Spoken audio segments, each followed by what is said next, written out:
We'll call the Board of Commissioners meeting for April 11th to order. Please rise for the Pledge of Allegiance.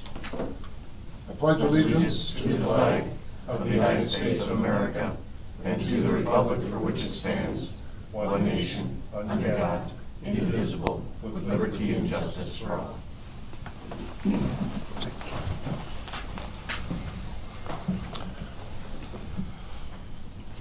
Thank you and welcome. Approval of the agenda. Is there a motion? So moved. Second. We have a motion and a second from Morrow and Zins. Discussion? Hearing none, all in favor say aye. Aye. Those opposed, it carries.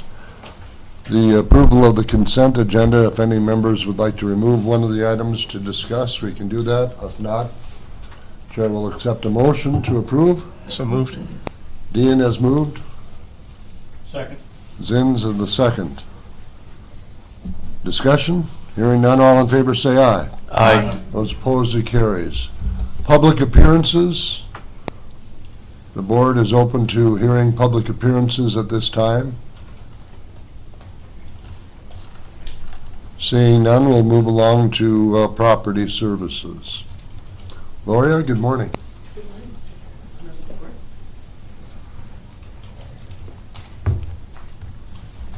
I am here today to ask consideration of approval of the final agreement for the Minnesota Regional LiDAR Acquisition Project. The agreement is found on page 22 of the board packet. On November 22nd, 2022, PPSD Director Kopit presented the board with the option of partnering with counties in the Minnesota River East acquisition area to obtain high-quality LiDAR for 3D mapping. The new data will show elevation changes in our GIS programming. The county will keep the old data and use it to compare elevation changes that will inform the county and landowners in decision making. Counties falling within the Minnesota River East acquisition area have come forward offering $15,000 as a county match. Staff proposes the source of funding is dedicated through the buffer allocation. In November, Nicollet County Board of Commissioners agreed unanimously to carry out the project. The attached agreement is a formal commitment as a result of the intent to join with other counties. Staff is asking for a motion of approval for signature by administration. You've heard the recommendation. Is there a motion to that effect? So moved. Commissioner Morrow has moved. Is there a second? Second. Commissioner Grantle. Any questions for the department head here today? Are we all clear on where we're going? Please call the roll. Commissioner Morrow? Yes. Commissioner Drannell? Yes. Commissioner Zins? Yes. Commissioner Dean? Yes. Commissioner Kollars? Yes, it carries. Thank you very much. Thank you for your time. Next item, Public Works. Good morning, Mr. Greenwood. Oh, you brought the money person along with you too, I see.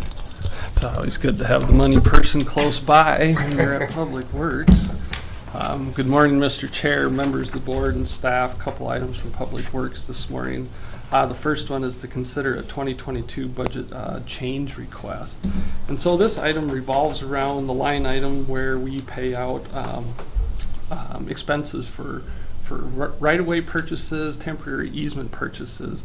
So in the 2022 budget, we had put in a placeholder number of $100,000, and when you look at the budget, grossly exceeded the expenses for that line item. And all those expenses revolve around what the amount of funds we paid for right-of-way purchases for the County Road 15 reconstruction project. As we were developing the 2022 budget, we hadn't gotten to the appraisal part of developing what those costs for right-of-way were going to be. So whatever number we put in the budget was going to be wrong regardless. In the end, and knew that at some point, more than likely, we would do a budget amendment to adjust that number to reflect what actual purchases was. Now, this didn't mean that we didn't have a plan for how right-of-way was going to be funded on the project. We had spoken with the board on numerous occasions well before 2022 and had a overall County Road 15 reconstruction funding plan that laid out all the different sources of funding we were going to use to cover all the expenses from right-of-way, engineering, and construction costs. And so Again, we had put in the budget $100,000 in that line item. Our right-of-way expenses in 2022 were just shy of $860,000. And so in the board packet, there is a budget change request form, and what we'd be asking the board is to adjust the expenditure amount and increase that line item by $758,766. To give you a little snapshot of just the effort that went into the County Road 15 right-of-way acquisition, we had converted almost 130 acres of existing County Road 15 prescriptive easement. We converted that into fee title, so now the original right-of-way for the road is actually in county ownership and will show up on Beacon in county ownership. We had to buy a little more than 28 acres of new County Road 15 right-of-way, and essentially we were buying a 10-foot additional strip on both sides of the road to allow us to widen and get that new typical section in the reconstruction project. We also purchased a 2-year temporary easement, 63.5 acres throughout the corridor. We involved 125 right-of-way parcels, 137 temp easement parcels, and we worked with 89 different landowners to make that happen. Right-of-way acquisition is probably one of the most difficult and labor-intensive aspects of delivering these large projects. So that's an overview of the request. Heather and I would be more than happy to answer questions unless Heather has some additional information to present. Heather, would you like to offer that now? I'm sure I could offer us a few comments. Looking back, excuse me, it looks like the last time we kind of went through this with the board was at the January workshop. We talked about the County Road 15 funding plan. So now that we're preparing for the audit, to submit to our auditors, Seth and I looked at where the best place was to account for these funds. So that's where you'll see some of it will be in road and bridge unrestricted reserves and a small portion on a wheelage tax. So I'd say that unrestricted reserve, that number there, over past budget years, in the Public Works budget, we were setting aside, I think it was about $200,000, $250,000 every year to just set aside to put towards future construction projects. And so that's where that 698 roughly comes from for that. And in general, it's not uncommon for Public Works to do a budget request, just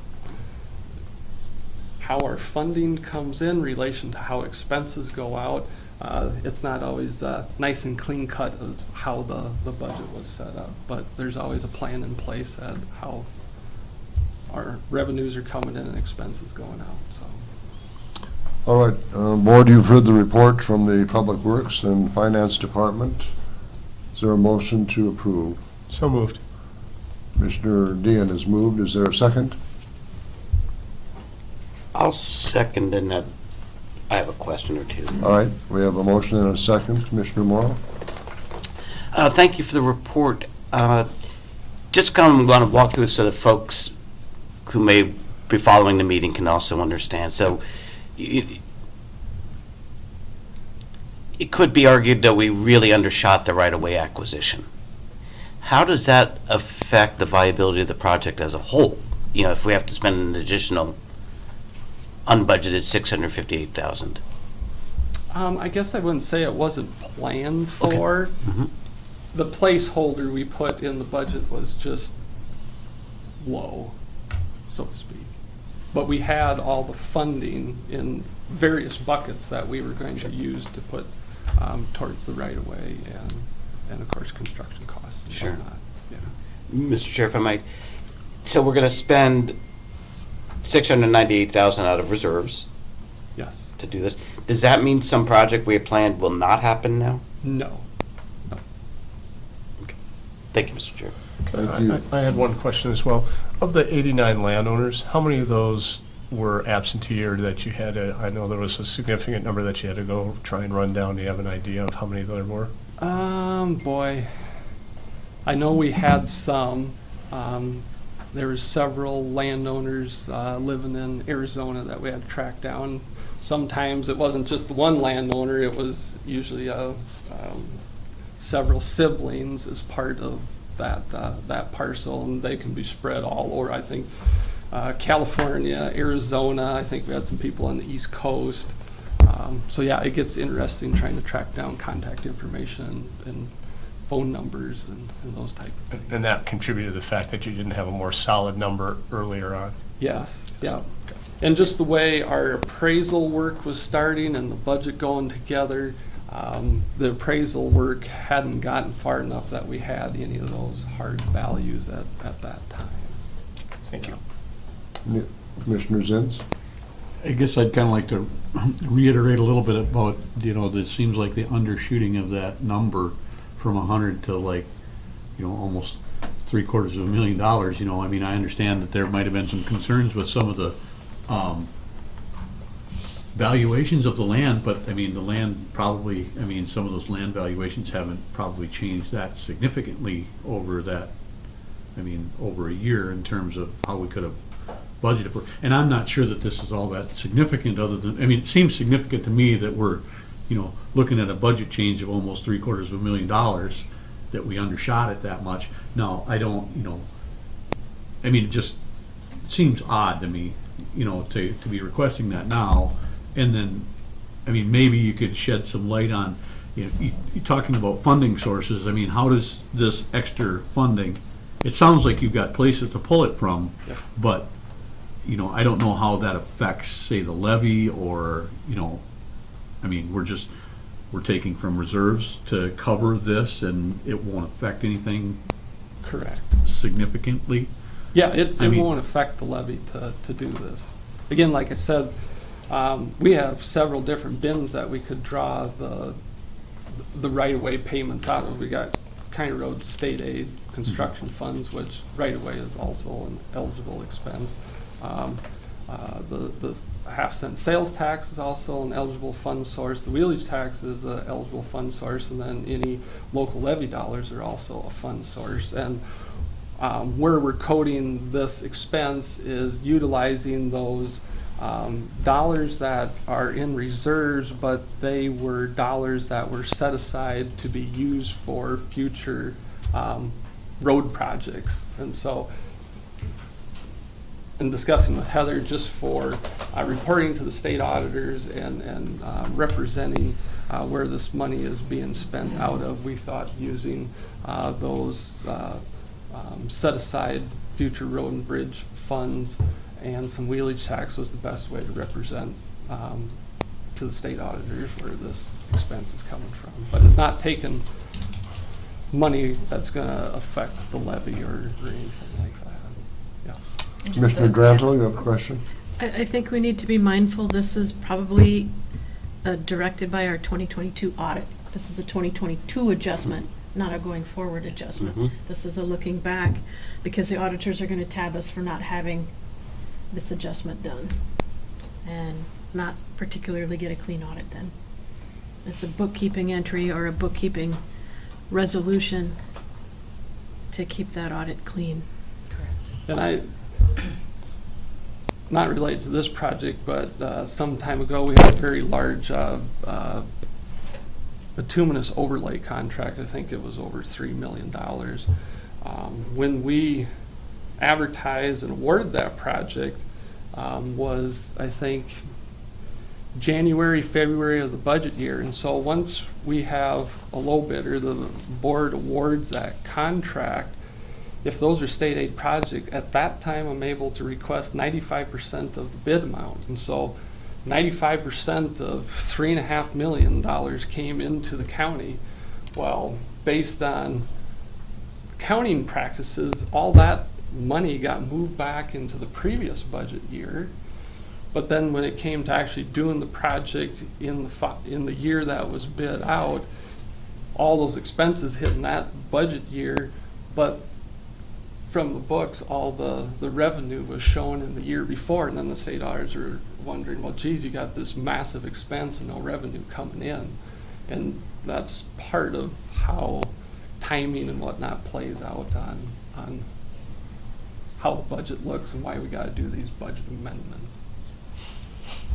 And I could just add one comment. If we had known when we were doing the budget in '22, so that would have been mid-21, if we would have known it was 700 or 850,000, we would have just put the offset to fund balance. So like, it's kind of, you put it in and you set it with use of fund balance. So we wouldn't have affected levy at that time with the budget had we known that. That's how we would have handled it if we would have known at that time. And I, for one, can't remember a time when we would set a $750,000 placeholder down. The $100,000 placeholder was just looking ahead. You're figuring you're going to have a larger amount to spend. Any other questions from board members?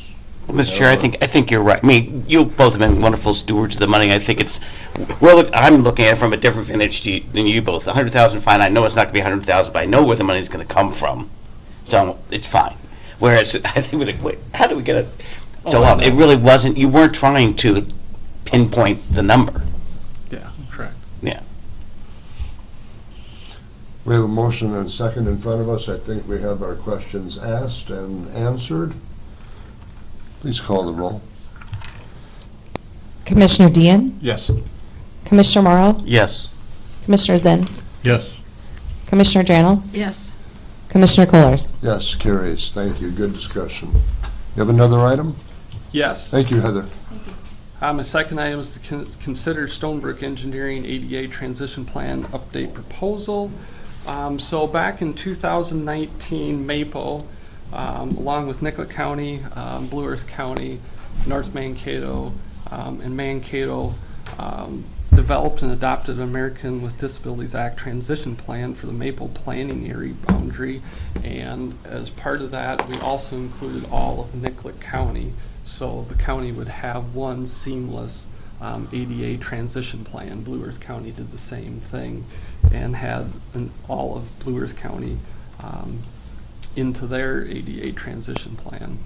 And so that transition plan inventoried all our ADA infrastructure, trails, sidewalks, curb ramps, and determined if they met current ADA guidelines. And it helped to identify also any areas that were barriers to access.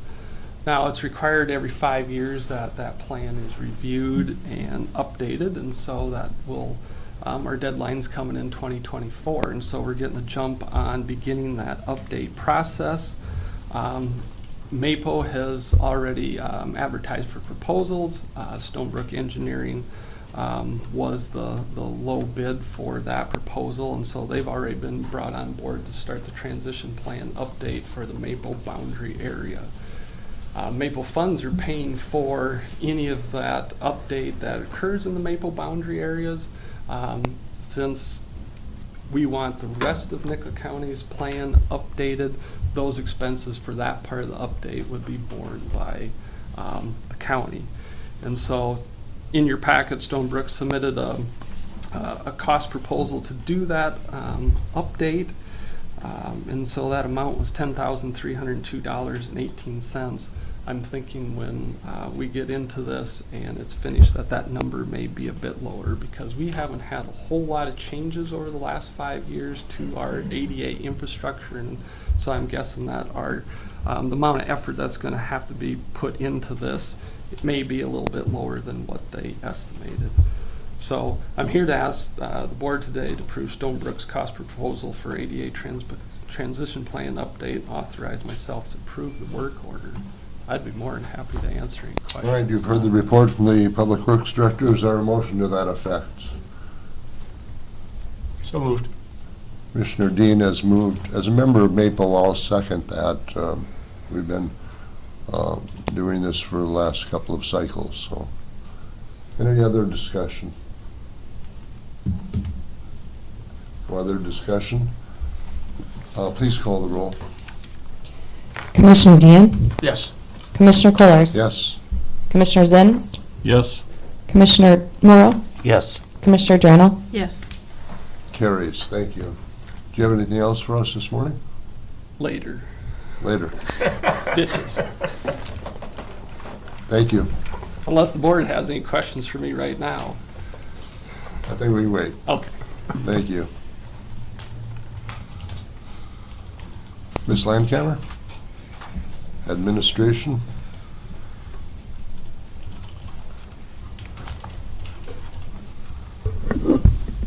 Good morning, Mr. Chair and members of the board. I have 3 items for your consideration today, beginning on page 29 of your board packet. The first item is related to the proclamation recognizing April as National County Government Month. Each year, the month of April is recognized as National County Government Month. Each day, the nation's 3,069 counties provide essential services to more than 330 million people. Since 1991, the National Association of Counties, or NACO, has encouraged counties to use the National County Government Month as a time to elevate awareness of counties' responsibilities, programs, and services. This year's theme is Counties Rise with an exclamation point. RISE stands for Resiliency, Inclusion, Solvency, and Empowerment.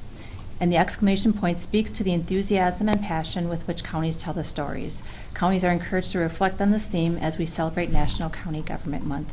Mr. Chair, I would like to read the proclamation into the record. Please do. National County Government Month, April 2023, Counties Rise.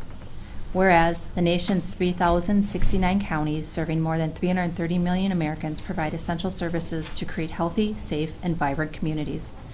And whereas counties fulfill a vast range of responsibilities and deliver services that touch nearly every aspect of our residents' lives.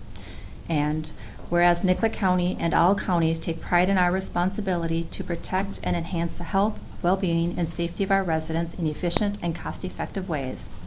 And whereas under the leadership of National Association of Counties President Denise Winfrey, NACO is demonstrating how counties rise with the exclamation point, demonstrating exemplary resiliency, inclusion, solvency, and empowerment.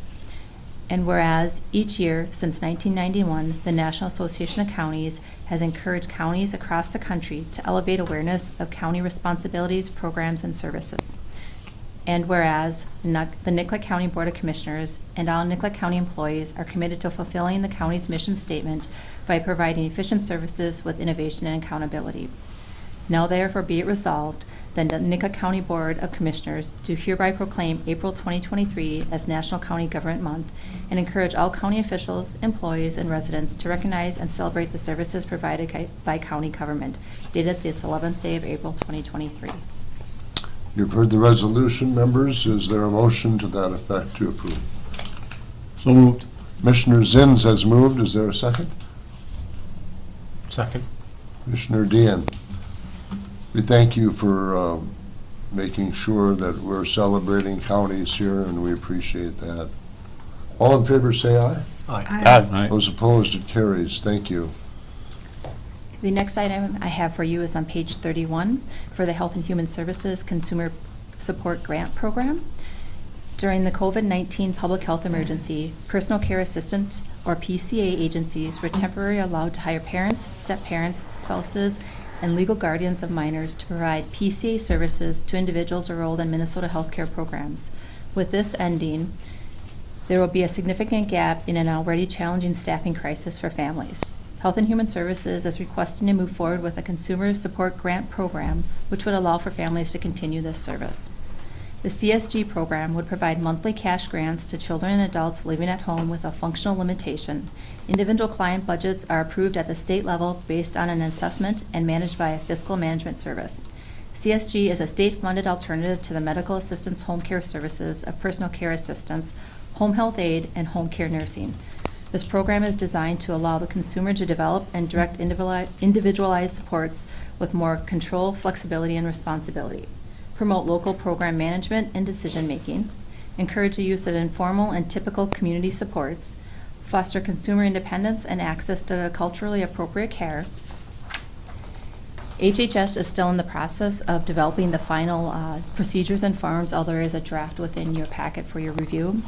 Jennifer Lambert, Home and Community-Based Services Supervisor, is in the audience if you have any specific questions, although I do request approval of the development of the Consumer Support Grant Program. So the department is asking for the board approval to move ahead? Correct. Okay. So moved. Commissioner Morrow has moved. Is there a second? Second. Commissioner Dean. Any questions from the board or guidance as we move forward, Commissioner? If Ms. Lambert could come forward, I just have a question.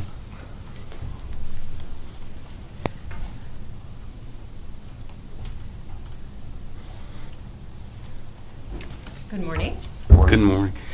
So, I think we all know that, having folks stay in their home and be assisted, also compensate or help support the people who are providing that care is essential. How does this, I know it's a continuation from some pandemic funding, how will this allow folks to stay at home and also allow folks to be financially supported as they provide that service?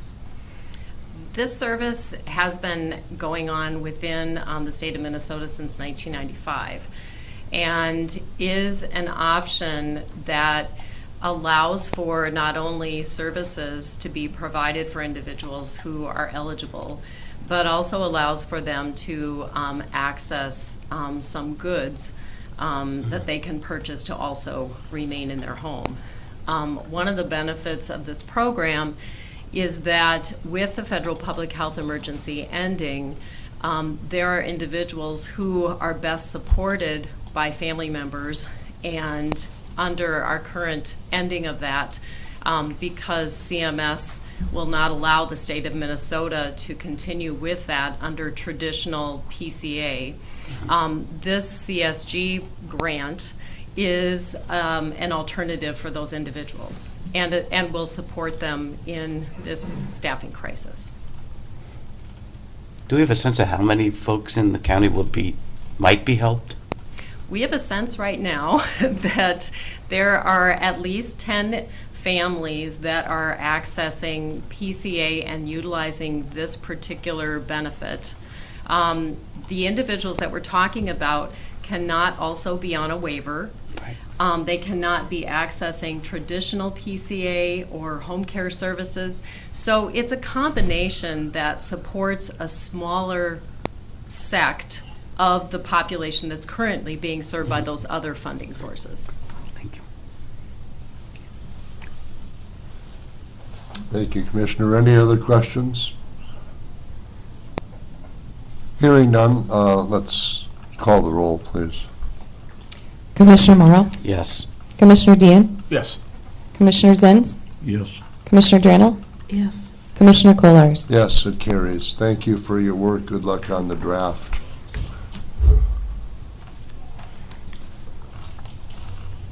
The last item I have is on page 66 of your packet. It's consideration of the AIA document B132-219 with Vetter Johnson Architects Incorporated. This is a standard agreement for architectural services and has been used previously in other county projects. This agreement is for the architectural design services of Vetter Johnson Architects only for the jail re-roof located on the Nicollet County Government Campus. The cost of the architectural design services is $39,400. This project was included in the approved 2023-2027 capital improvement plan. The project is estimated at $600,000 and is intended to use reserves to cover the cost of the re-roof. As noted in the agreement, Contegrity Group Incorporated will be the project manager. Construction is expected to begin in the summer of 2023 and be completed by the fall of 2023. Prior to the start of the re-roof, additional information agreements will be brought forward for the board's consideration. Mr. Chair, today I'm asking for approval of the AIA document B132-2019 between Nicollet County and Vetter Johnson Architects Incorporated. All right, you've heard the recommendation from our administrator on this roof replacement. Is there a motion to that effect? So moved. Commissioner Morrow has moved. Is there a second? Second. Commissioner Drantle, do we have questions of the administrator regarding this? I have a question. Go ahead, Commissioner. Just to kind of get up to speed on this, we're having an architect draw up a re-roofing project. Is that kind of the way I'm understanding this? Yes, because of the building codes and the type of roof, in the past this has been a standard practice to have someone come in and do some architectural designs, including the type of materials that are being used on the roof. Well, I guess I'm not sure how to convey this or whatever. It seems if if you're re-roofing, you just put a new roof on, you don't, I mean, we need to pay like a $39,000 architectural fee to put the roof. I mean, unless we're doing something different with the roof I'm not sure if that's if I'm being clear on, I'm kind of wondering about the architectural thing about what I would consider a roof repair. Because of the nature of the roof and the type of materials that are being used, Vetter Johnson will do is to verify or ensure that the building code is met, and based on the construction of the practices, when Contegrity comes in and does the actual on-site management, they also ensure that contractors are fulfilling the requirements that are proposed. Would I assume along with that they would bear some responsibility if the project wasn't performed to specifications then as well? Correct. Within the document, there are insurance requirements by statute that Vetter Johnson and then Contegrity Group would also require to meet. Okay. Thank you, Commissioner. Any other questions for the administrator? Hearing none, please call the roll. Commissioner Morrow, Yes. Commissioner Drannell, Yes. Commissioner Zins, Yes? Commissioner Dean, Yes. Commissioner Kohlers. Yes, it carries. Thank you. Thank you. Do you have anything else for us this morning? Not at this time. Thank you. County Attorney, do you have a report for us? Mr. Chair, I would ask that Ms. Peterson come before the board and present the agenda item. Thank you. Very good. Thank you.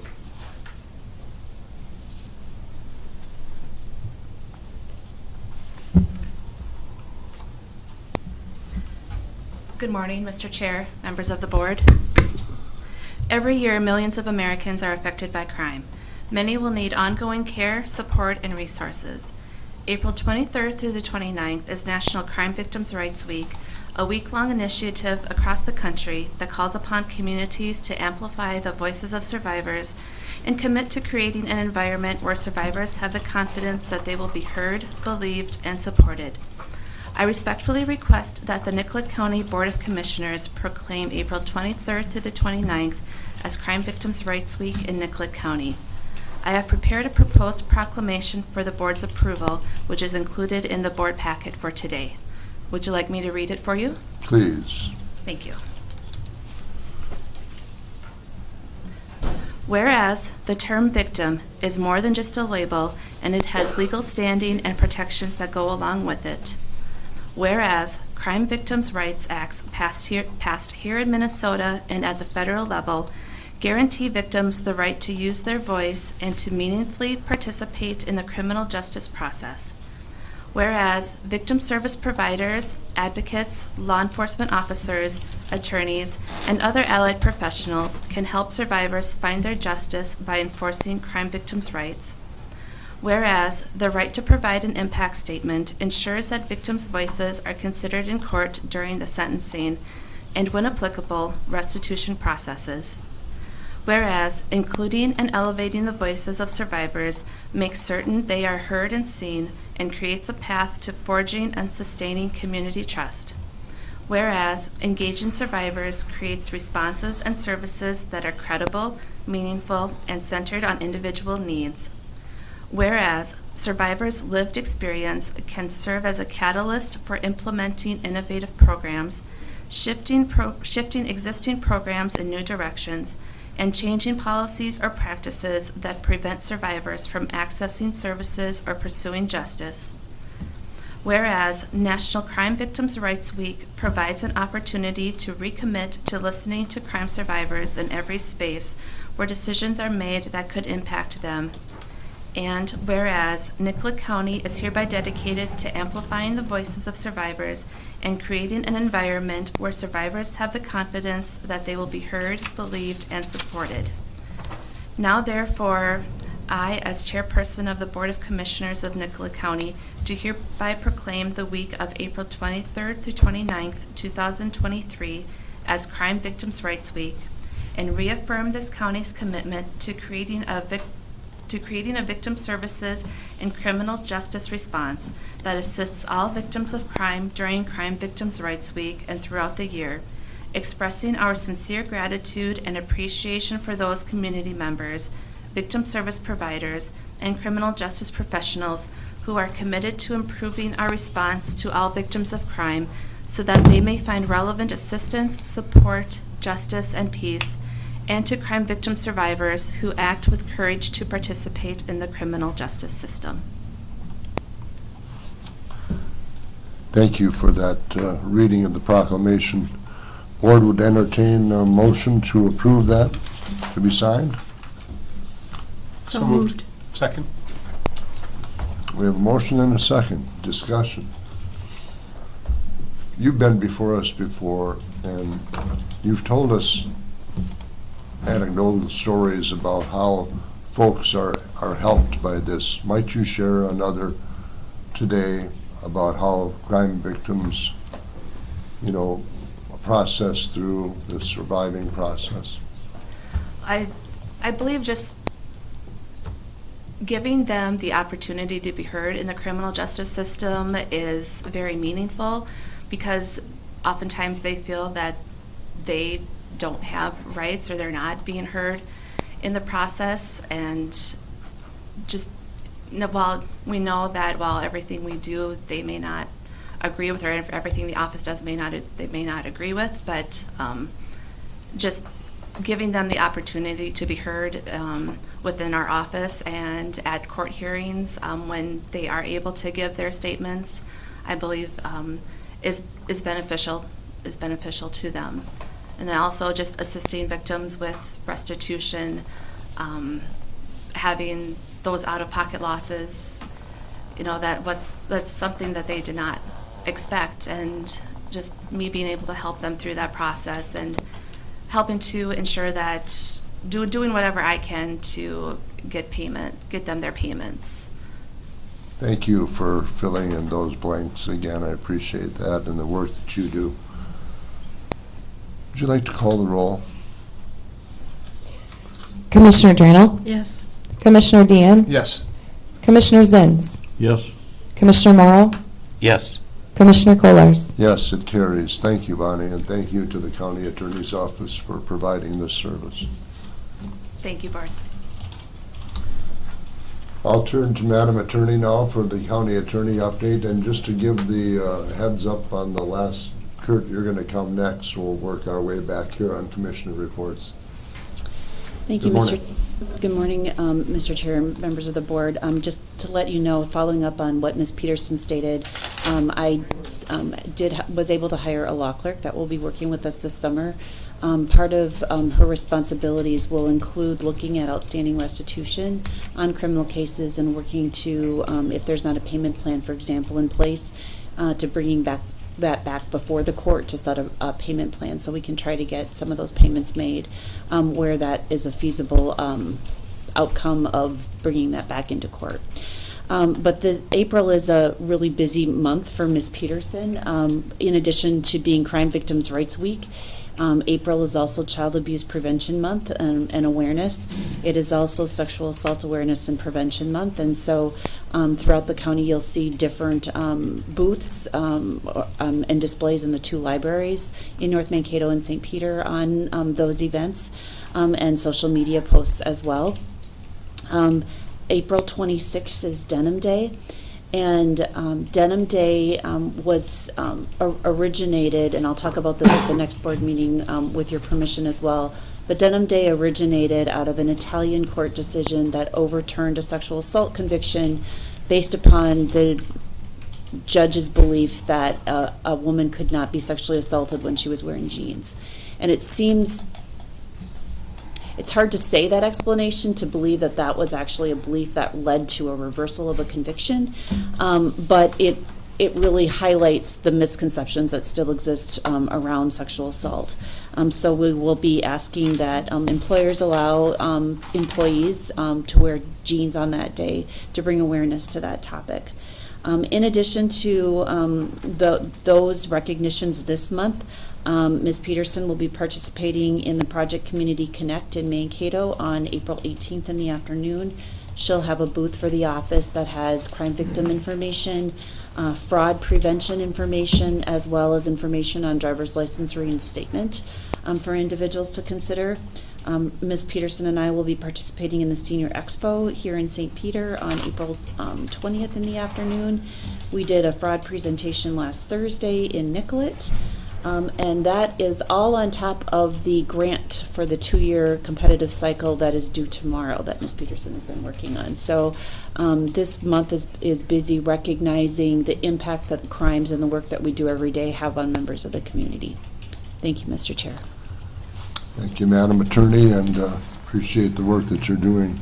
Bonnie, thanks again. Commissioner Committee reports. Let's start with Commissioner Zins.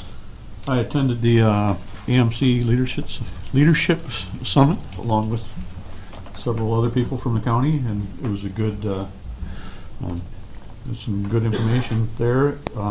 Also attended insurance committee meeting on Monday, going over the results of the RFP for the dental insurance for the county, and also attended a meeting with some residents over by Kearns Estate regarding how they're going to access the Kearns Estate while they're replacing a culvert or bridge in township. And just sat in on that.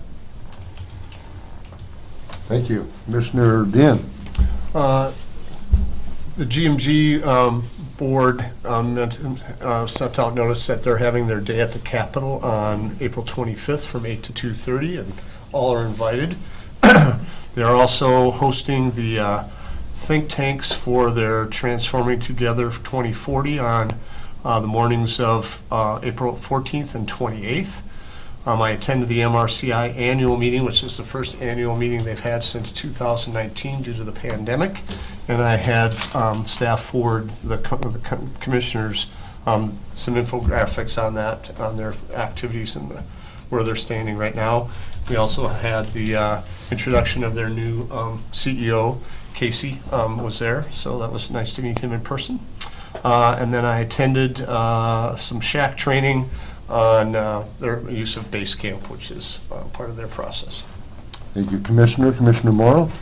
Thank you, Mr. Chair. I want to express my gratitude to both staff and commissioners as I went through round 2 of COVID. So I had to miss a few meetings there. I did attend a collaborative meeting, and no more to report right now. Thank you. Commissioner Drantle. I had more union negotiations. I had non-COVID but missed something due to an illness last week, and I will not be able to attend the Township Association meeting tomorrow night because I will be going to Region 9 meeting at the same time. Yes, folks, that's a reminder. We do have Township tomorrow night. As far as the chair's report, attending the leadership summit up at Nisswa, end of March, had a TDS meeting, personnel with Commissioner Drantle, Minnesota Valley Action Council. And after a busy March, this April looks like it's going to be busy again too for meetings. Chair will entertain a motion to approve the per diems and expenses. So moved. Commissioner Zins has moved. Is there a second? Second. Commissioner Dean, any questions, comments, concerns? Hearing none, all in favor say aye. Aye. Those opposed, it carries. I'll adjourn the board meeting and ask Vice Chair Morrow to carry it forward. I have to take a call, Mr. Chair. Absolutely. We'll call the Drainage Authority meeting of April 11th, 2023 to order. So folks, County Ditch 83, the public hearing starts at 10 o'clock, or consideration of the repair options at 10 o'clock. So let's take a recess from now till 10, let folks get checked in, folks you can walk around, stretch, and we'll start again, Mr. Chair, at 10 o'clock. Thank you. So we are recessed.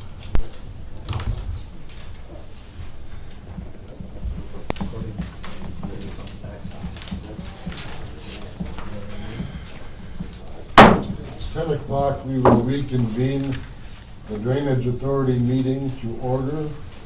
Public Works is here to consider County Ditch 83 ditch bank driveway repair options. Mr. Greenwood, good morning. Good morning, Mr. Chair, members of the board and staff. Here again to talk about County Ditch 83 ditch bank driveway repair options. And so here to give a little background information. In the back of the room, if landowners didn't see it, we had some copies of the presentation materials that will also be up on the screen. So in 2022, landowner Mike Hippert had reached out to our office with concerns about severe ditch bank erosion occurring on County Ditch 83 that parallels his driveway. Nate went out and looked at the area, took some pictures, and after that we had of course met with the Drainage Authority, and the Drainage Authority last year had authorized the hiring of Houston Engineering to develop repair options to mitigate the ditch bank erosion that was occurring and to protect the Hippert driveway. And so we can go through the packet information. The first item, and maybe Sarah can bring it up, yep, that one, is kind of an overall map of where the repair location is. It's out near New Ulm, not too far away from where our County Road 37 comes into Trunk Highway 14.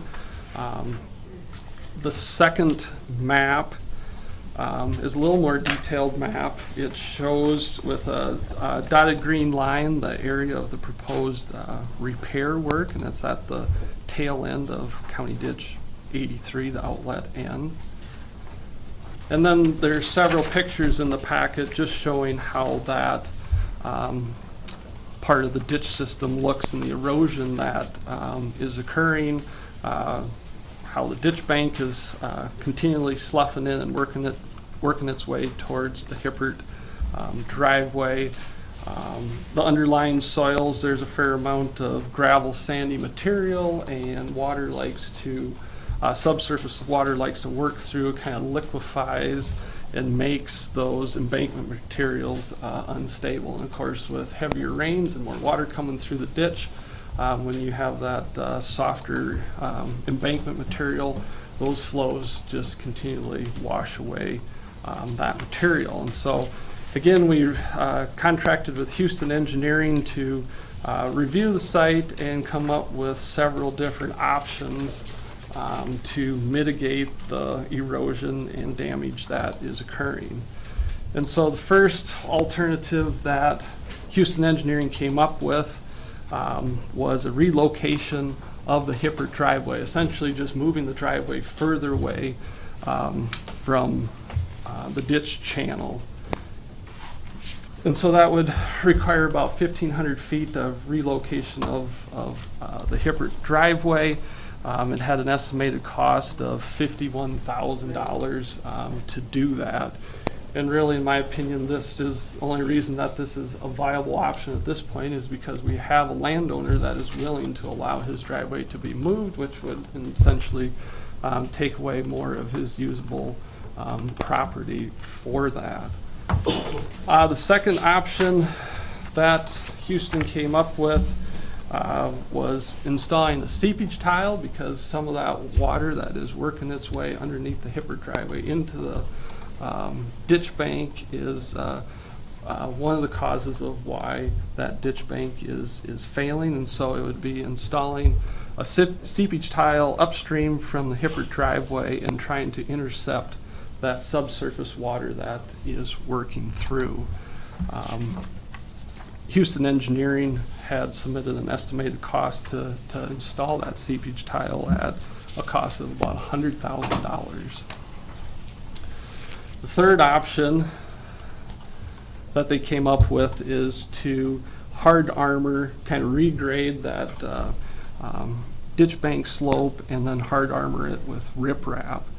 And riprap is fairly expensive, and for that kind of length, we're talking about almost $170,000 for an estimated cost to hard armor that bank. So essentially, those are the three different options that Houston Engineering came up with, of course, with the relocation of the driveway being the cheapest of those three options. And again, like you said, we've spoken with Mr. Hippert, and he is amenable to that relocation option. So that's our high-level report. We're more than happy to take questions, or if you want to open it up for some landowner input, we can. Is Mr. Hippert here today? I'm here on behalf of my brother. I'm his brother Bruce. Okay. He could not make it. He's in Ohio today, so I am here to represent him. What are the wishes of the board at this time? This is not a public hearing, we're just presenting information.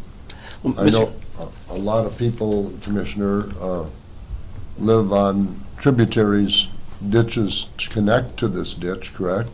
And so maybe that's why you're here, to learn what's happening, I'm guessing. Commissioner Morrow, did you want to say? Just wanted to confirm, your brother, Mr. Hippert, is amenable to what's been said so far? Yes, we both are. Okay. Since he's not around much, I'm pretty much taking over. Yes, the driveway moving would be the best option as far as we're concerned, because you're not going to be able to put a drainage tile in there and catch all the water. And it's gravel down where it's down by the creek. That's just going to keep washing out and washing out. So. And who would bear that cost, Mr. Greenwood? Pardon? The repair cost of any of these items? Who would bear that cost? The benefiting property owners throughout the ditch system, and I also believe the, which ditch is it upstream that dumps into 83? They pay an outlet fee, and so some of this expense would be spread even Some into of that. it would be, correct. So is that the extent of your report to us here at this point in time? Yes. All right. Yep. Are there any folks who'd like to make a comment about what is being proposed? What we'd ask you to do is come forward and give your name and address for the record, and state your comment. Please come forward, sir. This seat's hot. It's all warmed up, ready to go. Good morning. Thank you for allowing all of the property owners to come today. My name is Michelle Schrader. I live in Section 36 of Cortland Township. My address is 45318 551st Avenue. And I know that there's been work done before to this property. For our family and for our family farm, we feel that we need to meet with somebody to make sure that things are reconciled, because the beacon, Nicollet County Beacon, I don't know if anybody is able to show Nicollet County Beacon to the commissioners, is showing that the county drainage tile on county drainage ditch 81 goes into our property. It does not. I have some maps along. We would like to see that it's redrawn or looked at closer before the assessment is done and before everything is finalized, because I am an appraiser. I have access to maps, and looking at this, unfortunately, we feel that we're going to be unfairly assessed. And don't get me wrong, we are property taxpayers. My husband serves on the township board. We believe that it's very important to keep Nicollet County viable, but we also understand we have a right to say we don't think something's right here. I do have a variety of drainage tile maps along, and also Nicollet County Beacon. Is someone able to bring that up for the commissioners? A map from Beacon? Or do you want to see my paper copy? So are your questions related to just County Ditch 81? We want to make sure that we are, because right now, we received a letter, and we may be assessed. Yes, it says it right here. It says, although County Ditch 38A and County Ditch 81 drain into 83, we will be assessed. And we are affected landowners. Okay. Mr. Chair, if I might, and Ms. Schrader, thank you. I think we probably have two issues here. One, we have do we do A, B, or door 1, 2, or 3? And then who pays? Sure. And I know that you're addressing more of the second half, I think. Yes, that is correct. And I am very thankful that Mr. Hibbert is able to work with everybody on being an appraiser. I have seen that there have been issues in the past where people do not want to work with other people or with the county officials. So I do ask that the county commissioners take the time, or the counties take the time, to make sure that everything is being done correctly and fairly, and things are taken care of. So at some point, I would like to be able to speak with somebody about making sure that the lines are properly drawn on Beacon, county ditch tiles are properly found. I did confirm with some neighbors the same issue. He's noticed it as well, that Beacon is off a little bit. So that's all that I really have to say, but I would like to try to find somebody to visit with about this before it goes any further. Right. I'm looking at Beacon right now, Ms. Yep, do you need a parcel ID number? Mr. Chair, if I might, Ms. Copit is pointing to herself at the back of the room, saying she's the person to talk to. Okay. All right. Visit with Jackie. Very good. Well, thank you for your time. Thank you for allowing me to speak, and thank you for working with the property owners on this. Anyone else wish to address the Drainage Authority here this morning on the ideas that have come forth?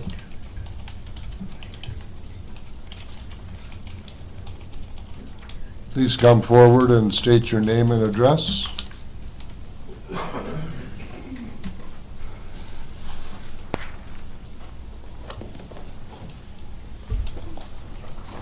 I'm Pat Nelson.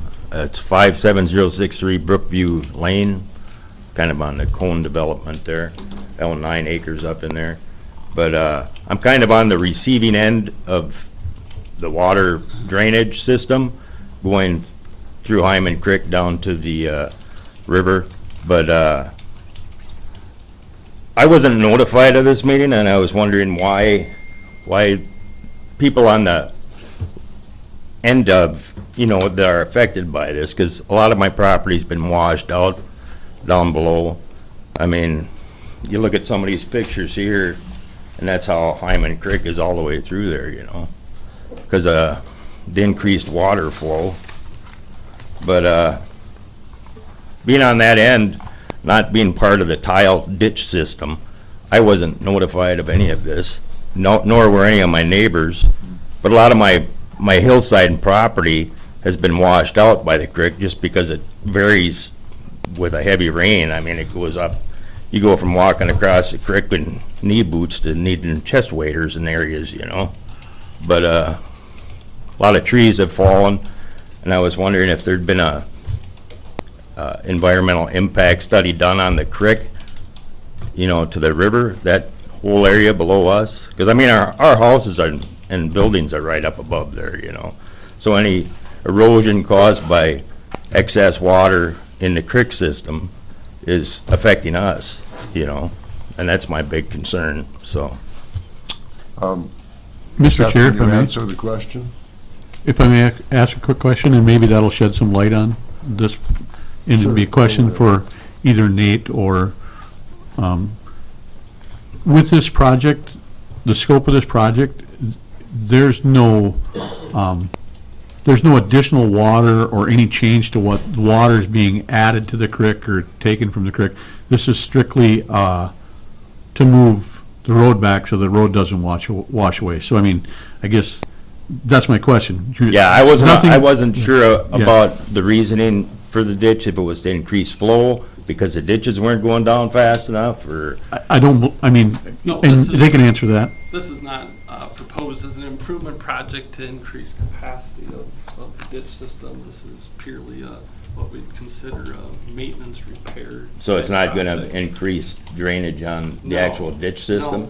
no. And why you and your adjoining neighbors were notified is because you aren't in the ditch system or a benefiting property owner. Right. That's why you didn't get a direct mailing about But it. we're affected by anything going into that ditch. Oh, yeah. I mean, you get increased tile sizes going into that ditch, or increased tiles for drainage, for pattern tiling or whatnot. It's all coming down, and we're at the end of the run, It's when landowners petition for an improvement project, that through the improvement project, the engineer's report has to touch on the environmental impacts of, increased flows and whatnot. The DNR, MPSA, various environmental agencies all weigh in on that process, and sometimes there's requirements that come out of that you know, try to make, I suppose, things better for downstream landowners. Yeah, but this I mean, isn't a permanent- just over the last 10 years, it's been a significant change down there as far as the amount of volume of water going through that creek system, and it's eroding the hillsides, and, I mean, I got big trees that are falling over the creek because they're washed out, and it's like I'm paying the price on my property for what somebody else is doing up on top, and I got no say in the matter, you know? Yeah, but And it's not- kind of frustrating a little, you know, Part of because I put up a new shop 5 years ago up on top, and I had to be 200 feet from the creek. Well, that 200 feet probably ain't 200 feet anymore, because that creek's eroding the hillside away, you know? And over the last 10 years, we've had some major flooding events throughout the county that we've been through. I think I've been through 3 or 4 FEMA events and several federal highway disaster events, repairing damage from these major flood events that we've had in the last 10 years, and that's definitely contributing to all the ravines throughout Nicollet. That and the amount of water draining out of fields and whatnot into the system, you know?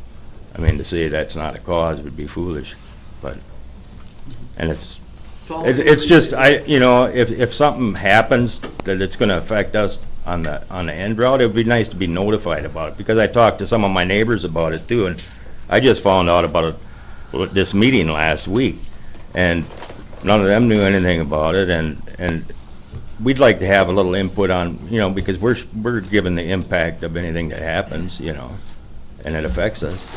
So, and it's tough when you get last minute notice if you work full-time and to get off at 10 o'clock in the morning to come to a meeting about something, you know. It's kind of, would be nice to be included, you know. And so, Mr. Greenwood, there wasn't notice because we're not talking about expanding the water flow? No, and being that the property owners aren't within the ditch system and a benefiting property owner, that's the biggest reason why they don't receive a notice.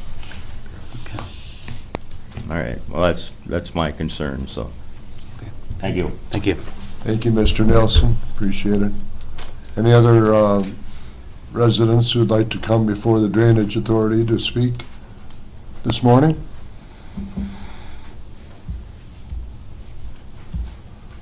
Anyone else like to speak this morning? We don't bite.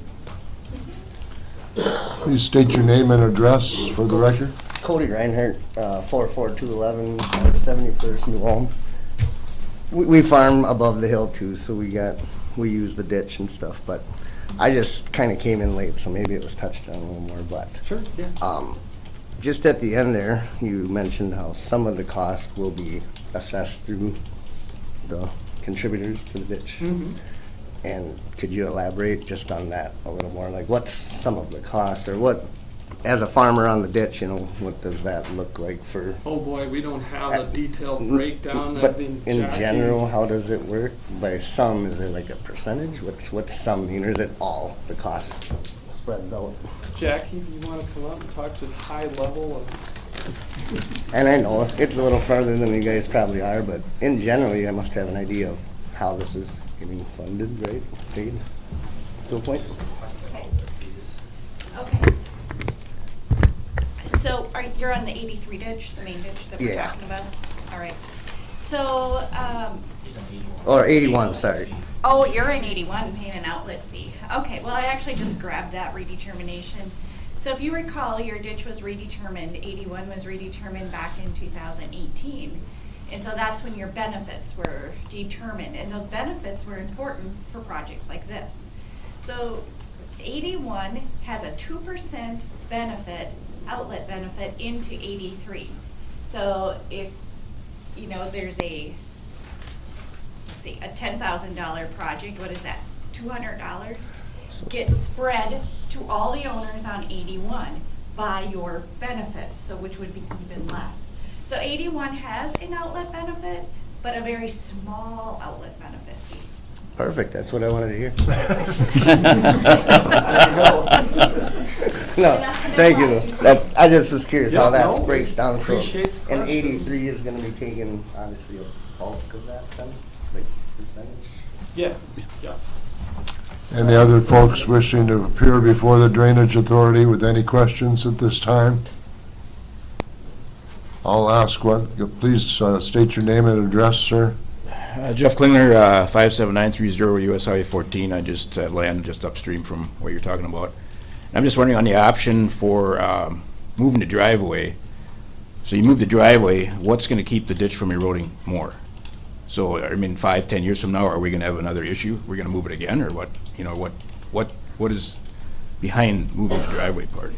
It's the cheapest cost. But I mean, And what? I think we're gonna get we're gonna get some significant amount of time out of it. This driveway's been in here probably since the ditch was established, and the ditch was established, if you remember what year. And so it's taken that many years for it to even get this close. And so we're gonna move it, depending on where you're at in here, 75 to 125 feet. That's gonna buy another chunk of years for it. How many years you figure that could be? I don't know, from when the ditch was established to the time it's getting here now, we're probably talking 50, 60, 70 years. Well, but that's all different now, though. I mean, that's the way things are happening. That's. Yeah, I don't have a definitive, perfect Okay. answer for I you. mean, is there anything in there to sort of maybe, slow it down, even, like to add to that roadside or something to kind of? Well, then we're restricting flow, and that has. Well, I mean, just, not to restrict it, but just, my concern is that, this is gonna, 10 years from now, we're gonna be here again. Yeah, if we thought that it was gonna be just a 10-year solution, we wouldn't be sitting here recommending. Okay, well. But I can't give you the definitive date or range of years that this will stay away. But I think it's significantly longer than probably 30, 40 years. Okay, thank you. Thank you. I'll look, And one I more. guess I would say too, with the other two options, there's nothing to say that the riprap option's probably the best option for really hard armoring that. There's even concerns from my standpoint if a seepage tile will completely grab enough of the water to dry that up enough to really kind of stabilize those soils on the bank, that when the water rises in the ditch and runs through there fast, that it's not eating that out. So you're almost maybe looking at a combination of seepage tile and riprap, but of course your expense goes up. Okay. Again, what really makes option one, attractive is that we have a willing property owner to give up his land to move the driveway over. We've had an instance on in Lafayette Township, County Ditch 38A, very deep ditch parallels one of their township roads for a significant distance, and we were in the same issues with that ditch, with the ditch bank failing and sloughing in. But in that instance, we're not going to be rerouting a township road. The adjoining landowner, prime farmland, was not interested in giving up significant acreage to move a township road. And our options really at that point were, do we put in a seepage tile, see if we can dry up the subsurface water working through, or do we do a hard armoring riprap option to stabilize that bank to keep the township road in its place. And that ditch was so deep, seepage tile, we didn't feel like that was going to be a viable option, and so we ended up hard armoring a significant length of that ditch, but we didn't have the option to be able to just easily move the township road further. Commissioner Morrow. Thank you, Mr. Chair. Mr. Chair, maybe to help move the process along a little bit, we're going to be asked today to choose an option, correct, Mr. Greenwood? Yeah, and I kind of left it open-ended to hear from, landowners on thoughts and whatnot, but right at this point, option one, from my standpoint, seems kind of like our best bang of the buck for the, yeah. So, Mr. Chair, at some point, at the appropriate point of the process, I'm going to move to do option one, which if that helps landowners decide whether they have something to share, that's what the process is going to be this morning, is we're going to be choosing an option. And I would think at least option one is going to be on the front end of this discussion. I guess I was moving in that direction, Yes. Mr. Morrow. I think that we've heard from folks on the preliminary, without any solid evidence to say one way or the other. So if there's a motion on this table to bring forward an idea, the chair would be open to that. I will, unless anyone wants to talk about options 2 or 3, I will move that the county pursue option 1, the relocation of the driveway. We have a motion for option 1. Is there The a Drainage second? Authority, excuse me. You've heard the motion for option 1. Is there a second to that motion? I'll second it to get conversation going. So, we are at the point now where this Drainage Authority is considering option 1. Everyone understand the $59,000 option, correct? Is that the number? Yeah, that's an estimated. That's the number. So, we will return to hearing if there are folks who want to offer an opinion on this option that this board is looking at before we take a vote. Okay, we got a motion and a second. We haven't taken a vote yet. All right? Anyone like to come forward, please state your name and your address for the record, and we can hear your thoughts. Thank you. I'm Karen Brinkman. I live at 57639 422nd Street, New Ulm, Minnesota, Lafayette Township. Hi, Karen. I think the option of moving that driveway, as long as we have people that are willing to go for that, I think we should take them up on that. You can't always look into the future and know exactly how everything's going to turn out. Goodness, look at the weather we've had. And perhaps we want to do a vote of the people that are here, what they think, by a show of hands or something. Thank you. Thank you, Ms. Brinkman. We'll just hear people's voices. We don't need to take a vote. Anybody else would like to come forward? Good morning. My name's Bruce Hippert, and it's the Hippert Farm we're talking about. So that Hyman Creek, before it was turned into a county ditch, has been there since I've known it. And my grandparents settled it in 1894, 1898, someplace in there. That creek's been there ever since. So, 100 years, so that's... So, and we're not talking about moving that road just 10 feet. We're talking about moving that road about 100 feet on the other side of the telephone poles that are there. So it'll take another at least 100 years before it probably gets to where, if at all, to relocate that driveway again. So I still think option A is the best result of this whole situation. So, and I want to thank you. Thank you, Mr. Hippert. Any other comments by landowners who wish to speak this morning? Please come forward. We're listening. Any other comments? Any other comments to the motion in front of us? Well, now as a board, we need to discuss. How does the board feel about where we're at? We have a motion and a second to accept item number 1, the $59,000 option. Mr. Chair, it's 51. I'm sorry, 51,000. Any comments, concerns to the motion? Seth has one other comment? I got an additional comment, landowners had mentioned some concern, how long would the option last, One thing to think about this in maybe a different way is if the stream continues to encroach in several certain places along relocated driveway in the future, the difference in price between option 1 and option 3 being the riprap repair is almost $110,000 that, there would be money. What we are saving by doing option A, we could always come in and do additional riprap spot repairs if it starts to encroach in those areas. So maybe a little different way to think about maybe, relieving some of those concerns about option A, only lasting 10 years or 15 years or whatever. All right. So board members, we've heard folks speak about it. We've got a motion on the table. Any other discussion? Call the question, Mr. Chair. Please call the roll. Commissioner Morrow? Yes. Commissioner Kolars? Yes. Commissioner Zins? Yes. Commissioner Dean? Yes. Commissioner Drannell? Yes. It carries 5-0.